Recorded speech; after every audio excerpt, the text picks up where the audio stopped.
ചൂരൽമലയിലാണുള്ളത്. ഇവിടെ പരിശോധന നടത്തിക്കൊണ്ടിരിക്കുന്ന ആളുകൾക്ക് ഡോഗ് സ്ക്വാഡ് ഉപയോഗിച്ചുള്ള പരിശോധനയിൽ ശക്തമായ ഒരു മനുഷ്യ സാന്നിധ്യം തിരിച്ചറിയാൻ കഴിഞ്ഞു എന്നാണ് മനസ്സിലാകുന്നത്. അതുകൊണ്ടാണ് ഇവിടെ തന്നെ ഏറെ നേരമായി JCB ഉപയോഗിച്ചിട്ടുള്ള മണ്ണ് മാന്തിക്കൊണ്ടിരിക്കുകയാണ്. നേരത്തെ ഇവിടെ എത്തിയിട്ടുള്ള കടാവർ ഡോഗുകൾ ഈ സ്ഥലത്ത് നിന്ന് മാറാതെ ഇവിടെ വെച്ച് കുരക്കുന്ന ഒരു കാര്യമുണ്ടായിരുന്നു. അങ്ങനെയാണ് ഇവിടെ തന്നെ കുഴിച്ചു നോക്കാൻ വേണ്ടി അവർ നിർദ്ദേശം നൽകിയത്.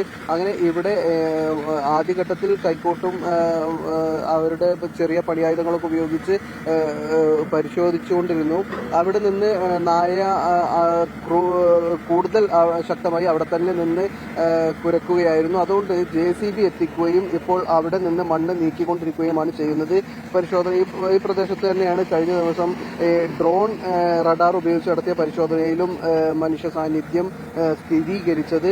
അതുകൊണ്ട് പക്ഷെ അവിടെ ആ സമയങ്ങളിലൊന്നും നടത്തിയ പരിശോധനയിൽ മൃതദേഹം അല്ലെങ്കിൽ മൃതദേഹാവശിഷ്ടങ്ങളോ ഒന്നും കണ്ടെത്താൻ കഴിഞ്ഞിരുന്നില്ല.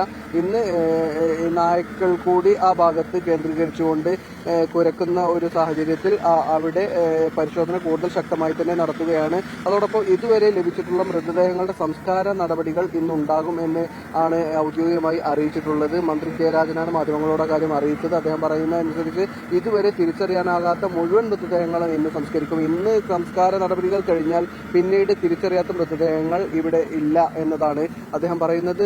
150 ശരീരാവശിഷ്ടങ്ങളും 31 പൂർണ്ണ മൃതശരീരവുമാണ് ഇന്ന് അടക്കം ചെയ്യുക. ഇന്നലെ 8 മൃതദേഹങ്ങൾ മറവ് ചെയ്തിരുന്നു. ആ സ്ഥലത്ത് തന്നെയാണ് പുത്തുമലയിലെ ഉരുൾപൊട്ടലുണ്ടായ സ്ഥലത്താണ് അവരെ മറവ് ചെയ്യാൻ വേണ്ടിയുള്ള ഭൂമി കണ്ടെത്തിയിട്ടുള്ളത്. അവിടെ തന്നെയാണ് ബാക്കി മൃതദേഹങ്ങളും സംസ്കരിക്കുക. കഴിഞ്ഞ ദിവസങ്ങളിൽ അതായത് ഈ പരിശോധന തുടങ്ങി മൃതദേഹങ്ങൾ ലഭ്യമായി തുടങ്ങിയതിന് ശേഷം പിന്നീട് തിരിച്ചറിയാനാവാത്ത മൃതദേഹങ്ങൾ നേരത്തെ 5 മൃതദേഹങ്ങൾ മറവ് ചെയ്തിരുന്നു. അത് കൽപ്പറ്റയിലായിരുന്നു. കൽപ്പറ്റയിൽ 2 മൃതദേഹങ്ങൾ ഒരു തവണയും 3 മൃതദേഹങ്ങൾ മറ്റൊരു തവണയുമായി 5 മൃതദേഹങ്ങൾ നേരത്തെ മറവ് ചെയ്തിരുന്നു. ഇന്നലെ 8 മൃതദേഹങ്ങളും കൂടി മറവ് ചെയ്തു. തിരിച്ചറിയാനാവാത്തതാണ് ഈ 13 മൃതദേഹങ്ങളും.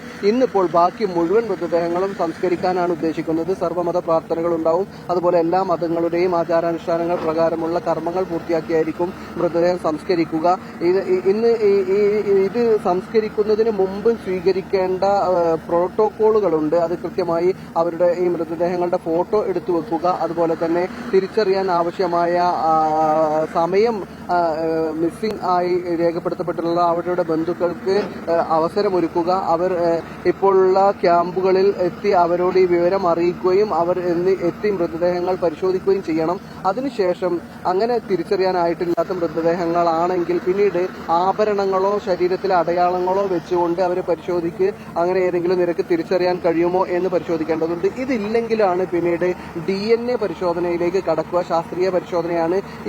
ഈ പരിശോധനകളെല്ലാം പൂർത്തിയാക്കിയ SOP പൂർത്തിയാക്കിയ മൃതദേഹങ്ങൾ മാത്രമാണ് ഇങ്ങനെ തിരിച്ചറിയാനാവാത്ത അൺഐഡന്റിഫൈഡ് മൃതദേഹങ്ങൾ എന്നർത്ഥത്തിൽ സംസ്കരിക്കുക. അപ്പോൾ അതിലുള്ള ഒരു പ്രയാസം എന്ന് പറയുന്നത് ഈ DNA സാമ്പിളുകൾ ശേഖരിക്കുമ്പോൾ മൃതദേഹങ്ങളിൽ നിന്ന് DNA സാമ്പിൾ ശേഖരിക്കേണ്ടതുണ്ട്. അതോടൊപ്പം അവരുടെ ബന്ധുക്കൾ എന്ന് കരുതുന്ന ആളുകളുടെ മൃതദേഹങ്ങളും ശേഖരിക്കേണ്ടതുണ്ട്. ഇങ്ങനെയാണ് ഈ ആളുകൾ ക്യാമ്പിൽ കഴിയുന്ന ആളുകളുണ്ട്, ആശുപത്രിയിൽ കഴിയുന്ന ആളുകളുണ്ട്. അവർ പലരും ഇതിന്റെ ആഘാതത്തിൽ നിന്ന് മാനസികമായ ആഘാതത്തിൽ നിന്ന് ഇപ്പോഴും മുക്തരായിട്ടുള്ള ആളുകളല്ല. അതുകൊണ്ട് തന്നെ അവരോട് നേരിട്ട് ചെന്നുകൊണ്ട് അവരോട് DNA സാമ്പിൾ ശേഖരിക്കുക എന്നത് പ്രായോഗികമല്ല, അത്ര എളുപ്പമല്ല. അതുകൊണ്ട് അവർക്ക് നിർബന്ധമായി കൗൺസിലിംഗ് നൽകുക എന്നതും SOPയുടെ ഭാഗമാണ്. അവരെ കൺവിൻസ് ചെയ്ത് അവർക്ക് കൗൺസിലിംഗ് നൽകി അവരിൽ നിന്ന് രക്തസാമ്പിളുകൾ ശേഖരിക്കുകയാണ് ചെയ്യുന്നത്. അതിനുശേഷമാണ് ആ സാമ്പിളും ഇപ്പോൾ ഇവിടെ സൂക്ഷിച്ചിട്ടുള്ള, അതായത് ഈ കമ്മ്യൂണിറ്റി ഹാളിൽ, മേപ്പാടിയിലെ കമ്മ്യൂണിറ്റി ഹാളിലും സമീപത്തെ MES ഹാളിലുമൊക്കെയായി സൂക്ഷിച്ചിട്ടുള്ള നേരത്തെ ലഭിച്ചിട്ടുള്ള മൃതദേഹങ്ങളിൽ തിരിച്ചറിയാത്ത അല്ലെങ്കിൽ ബന്ധുക്കൾ ഏറ്റെടുത്തിട്ടില്ലാത്ത മൃതദേഹങ്ങളുമായി ഈ DNA സാമ്പിളുകൾ ഒത്തുനോക്കുക. ഇത് പൂർത്തിയായി കഴിഞ്ഞാൽ ഇതിലും ഒരു തരത്തിലുള്ള മാച്ചിങ്ങും വന്നില്ല, ബന്ധുക്കൾ ആരും എത്തിയില്ല, അങ്ങനെ തിരിച്ചറിയാൻ കഴിഞ്ഞില്ല എന്ന് ഉറപ്പിച്ചാൽ അത് റെക്കോർഡ് ചെയ്യപ്പെട്ടതിന് ശേഷം അത് രേഖാമൂലം രേഖപ്പെടുത്തിയതിനു ശേഷമാണ് പിന്നീട് സംസ്കാര നടപടികളിലേക്ക് കടക്കുക.